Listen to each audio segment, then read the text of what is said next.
Hey folks, it's Maxwell here and welcome to a new TW9 video.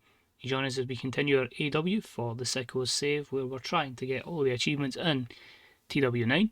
It's another pay-per-view, so it is a one and done show, but it is AEW Revolution 2025. Build-up's been okay, pretty short between here and the last event, and to be fair, it is only 2 weeks to the next one, although I'm using that as more of a special rather than anything storyline related, so you may get some just random matches put together purely on the basis because it is kind of like a tribute show. But tonight we're on AEW Network, we're on Cablevision pay-per-view, we're on Eurosport India. Because the pay-per-view has been given above average importance, I gave us 100k to a wee special set. I thought, you know what, let's try and boost the rating up. Obviously, I'm a wee bit sketchy if our main event of Darby Allin, Claudio Castagnoli for the World Championship will be enough to get us a proper push in terms of popularity, but that might help us. But there's a lot going on. A few storylines advance. Some begin. Some end. Let's take it away. This is AEW Revolution 2025. Welcome to AEW Revolution. We're sold out 25,000 in Tropicana Field. Of course, we're home to a lot of WWE events around the pandemic era. And we are right in with an absolute blast. Now this is one reason why I always will try and get people as many matches as possible. They've got to develop skill, and psychology is going to be one of them, and that's massive. And we're straight in with a psychology penalty, which has cost a little. But I opened up with a superb wrestling match with great heat, as Daniel Garcia defeated Swerve Strickland in 13:50 by pinfall. This match was designed to be the steal of the show match, and I think it could have been evented with that rating, but it gives Garcia defense number 1 of the AEW TNT Championship. The wrestling was an 85, the crowd is 63, the segment an 80. It must also be said as well, with our product, to get a world class score, you must have over 20 minutes. So by obviously being under that threshold, despite being still the show, means we might be limited, that might be capped at 85. I don't actually know that, but that's why you're going to see, especially on this pay-per-view, a couple of matches that may go over 20 minutes just to try and push towards that. Because I'm quite guilty. Kind of that 13 to 18 minute maximum time limit for my matches. But I felt like Garcia's been on a tear, stays our TNT champion. You know what I mean? I think Swerve can take some losses. He obviously lost to Orange Cassidy, but he is obviously a big player for us. But what next for Daniel Garcia? Well, after his matchup, we have MJF returning. He beats the shit out of him. He absolutely destroys him. And then there's a small promo. Just says, "Oh, Danny pal, Danny friend, Danny mate, you thought I forgot about you? Not on my watch. You tried to break my neck. You tried to end my career. And I notice you've got yourself a little championship. Well, I've been a world champion.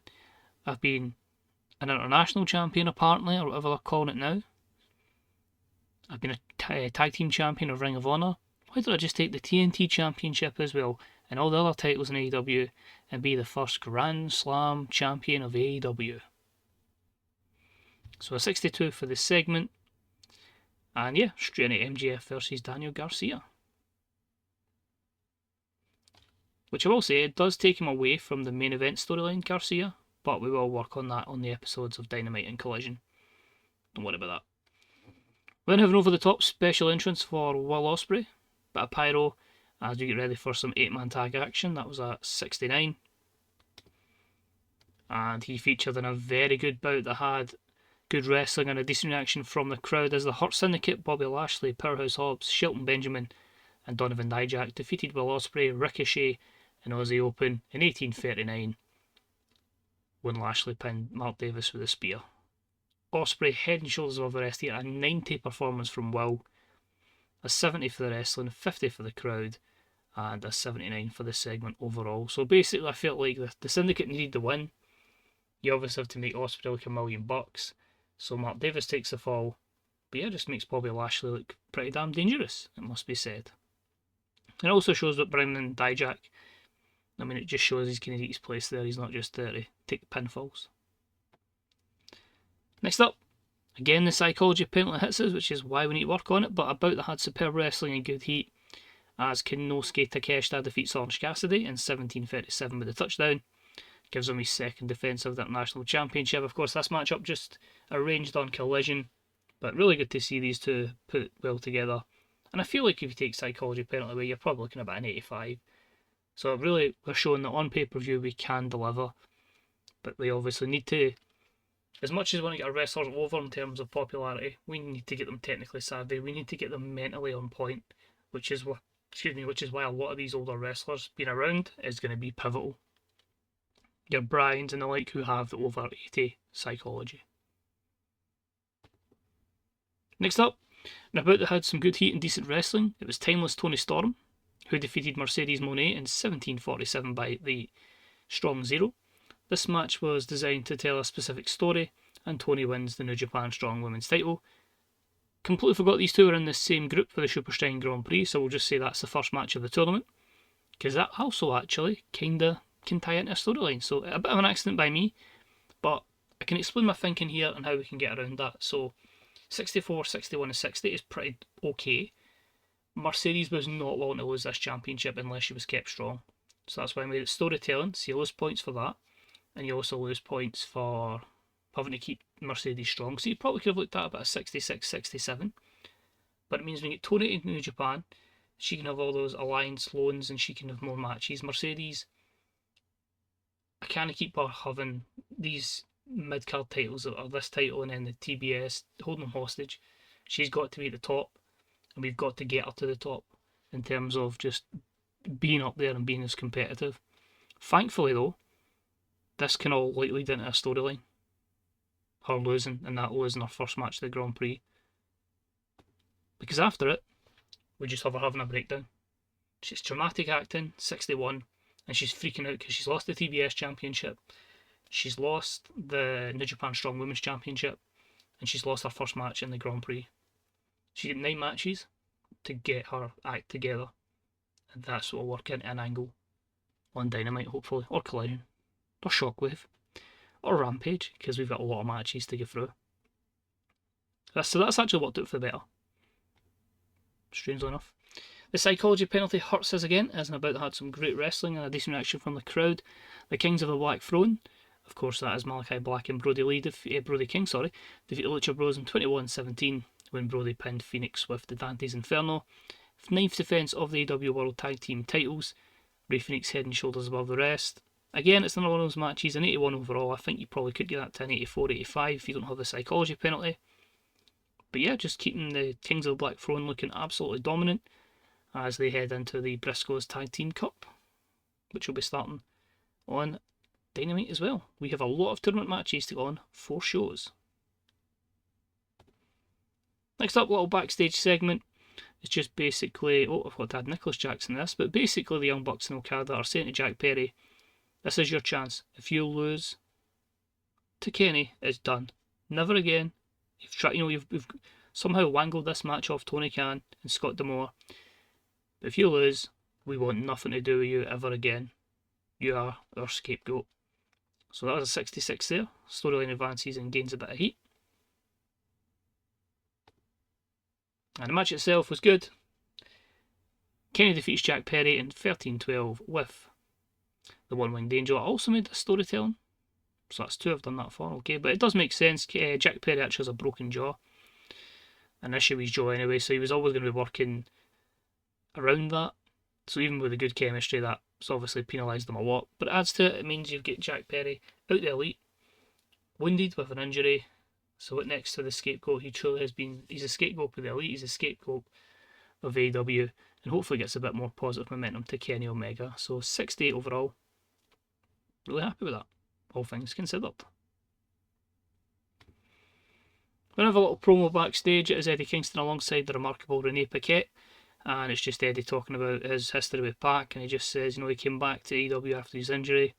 He's on a mission to just basically get through Pac, to get through Claudio. He always knew Claudio was a wrong one, and to get through Mox as well. He knows it's difficult for Renee, but Renee's very professional. But it's time for Eddie to be professional, go to work, and get rid of the BCC. So 69 for that one. And Eddie versus Pac was okay. I made it a wild brawl just because, most Eddie matches would be that kind of way. Eddie wins in 10:30 with a back fist to the future. Of course, we just need to get him gaining momentum going forward. Pac's one of those ones. He can be like the kind of guy that takes the falls, but he always can get it back with being such a talented athlete. But Eddie off his game and a 66 overall. This flopped. I was hoping this would be a lot higher than this, because this was going to be my saving vignette. But for the co-main event, basically we just had a hype package for Bryan Danielson, Jay White and Jon Moxley ahead of the triple threat match between Team AEW, Bullet Club Gold, or the Bang Bang Gang, and of course the Blackpool Combat Club. How we got the feud between Moxley and Danielson, and how Jay White decided that him and the rest of the boys there were going to be a form and get involved in this gang warfare. So a 50 for the video. Oh, the match was not great for Bryan Danielson. And about had superb wrestling and good heat. Switchblade Jay White defeats Bryan Danielson and Jon Moxley in 2048 when Jay White pinned Bryan Danielson with a Blade Runner thanks to interference from Juice Robinson. Bryan get cracked ribs. He got an 88 performance. Jay White got a 71. Mox won 81. The storyline advances and gains heat. So it'll be interesting to see, with that injury to Bryan, how much that affected the rating and how long that's going to take him out for. I'm assuming we'll have a few negatives. Yep, injury and a couple of physical conditions. But yeah, hopefully it makes Jay White look $1 million, which would be ideal, but not great to have the Bryan Danielson injury. We'll see what happens with how long that takes him out. And in your main event, it delivered thankfully, and about with superb wrestling and great heat. Darby Allin defeats Claudio Castagnoli in 27:55 by pinfall with a fast roll up out of nowhere, meaning that the reign is over for Claudio, and Darby Allin is your new AEW World Champion. 82 for the wrestling, 65 for the crowd, 80 for the segment, 79 for Darby, 84 for Claudio, and the storyline advances and gains heat. So if you're new at the save, basically, Darby had the match with Claudio a couple months ago, didn't go well. Got in a situation with Hangman Adam Page after Hangman had the feud with Mick Foley. Darby went to very, very extreme lengths with Mick Foley to get him ready for that effectively Texas Death match. They took big bumps. Him and Hangman's still injured because of that, kayfabe. And in that instance, Darby Allin has put his body through hell, all banged up, lasted 27.5 minutes against Claudio, and gets the upset win to become your world champion. For 5 minutes. I think this should be the case if my notes worked. So Darby, after the matchup, is selling the injury, beaten down, and then Christian Cage comes out, attacks Darby Allin. Referee comes out, hits the kill switch, pins Darby Allin 1, 2, 3, and we finish the show with a new AEW World Champion celebrating to the crowd. Christian Cage works the crowd, and a 73 segment for your new World Champion, which should be Christian Cage. It's going to be interesting, but when I had the idea to put the title on Darby after the run against the matches with Hangman, etc., I felt like this was an opportunity you can utilise Christian, and we'll see how this goes going forward. So a bit of a, I wouldn't say a swerve as much, but it was just kind of a case of I saw an opportunity and felt like we can run with this. So 64 for the segment. Overall, 263s plus the 73 for the celebration of Christian. It should say World Championship change hands. If not, I've made a boo-boo. But yeah, we'll find out in a second, I guess. Finish the show. 81 overall, so the main event delivered. I think obviously we get a bit of a boost thanks to the wee special set. We never much great in terms of promos, but get a lot of storylines that would come out of this. Obviously, Darby will want to chase Christian.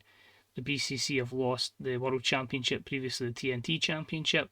What next for Eddie? How long's Bryan injured for? We'll find out shortly. Mercedes and her tantrums. And of course, MJF with Swerve. There's still more storylines to come out. And 48 regions is good. Address the locker room. And I think this time, again, it'll be Darby and Claudio, who will praise for great performances. So both are pleased. Injury review. Oh, that's fine. He's only out for a week. We'll keep him basically wrapped up in cotton wool until the JR Tribute Show. £4 million profit. So that's very, very good. Happy with that one. And popularity recap, there you go. That is what you love to see. Up to 70. Some places we gained 1, some places we gained 2, sorry, the Southeast. So that's good to see. As yeah, absolutely perfect. Media scrum time. You had Siri recently. How do you see us fitting into the roster? So Siri's going to be part of the women's tournament. As I say, it's just because she's got a handshake deal elsewhere, we could sign her to a written. She'll have to work her way up the ladder. Exact same for Mayu Yamashita. Toni Storm won the New Japan Strong Women's title. Are you expecting her to have a long reign? A lot of faith in her, but to be fair, like CMLL could put the title belt on someone else or whatever else. People are calling AEW Revolution 2025 a success, which reviewing the show. Delighted it went so well. Word is that John Silver is extremely happy with life in AEW. He's a favourite of mine. Johnny Hungry. Eddie Kingston was off his game. How disappointed are you in his inconsistency? I'm sure it was a one-off. Scott D'Amore has been heard complaining to people it's been your booking team. I mean, you're the GM, but obviously I'll just say if I make changes in the future, consider them. Oh, Gazelle Shaw's not happy. But she is, again, only around for that tournament. It's one of the ones, like, with that tournament, if they do well, I'll happily sign some, put some to Ring of Honor, some to our main roster, and some will just let them have the tournament and then they'll go wherever they need to be within their career. But going forward, basically, the videos will cover 4 shows. It'll more than likely be the same for Dynamite. Collision will be the same. Shockwave will pretty much be like Collision, but it's only going to be like 4 matches and 2 quick promos. It won't be too much storyline stuff. It's more going to be getting tournament matches done. And the same with Rampage. I suppose it depends what it lets me book first, because Shockwave is going to be exactly at the same time as Collision. So all good there. Love to see that. Stardom, that's fine. It doesn't really affect us. Bobby Fish arguing again with more people. Terry Taylor retires. Thrasher retires. Carrie Silken retires. Locating All Japan, sorry. But yeah, nothing overly too much there affects us. I can see Kendo leaves WWE. Terry Taylor retired. Bryan Danielson's injury, we knew about that one. Chris Hero says that Toni Storm is going to be a star. We know, she already is a star.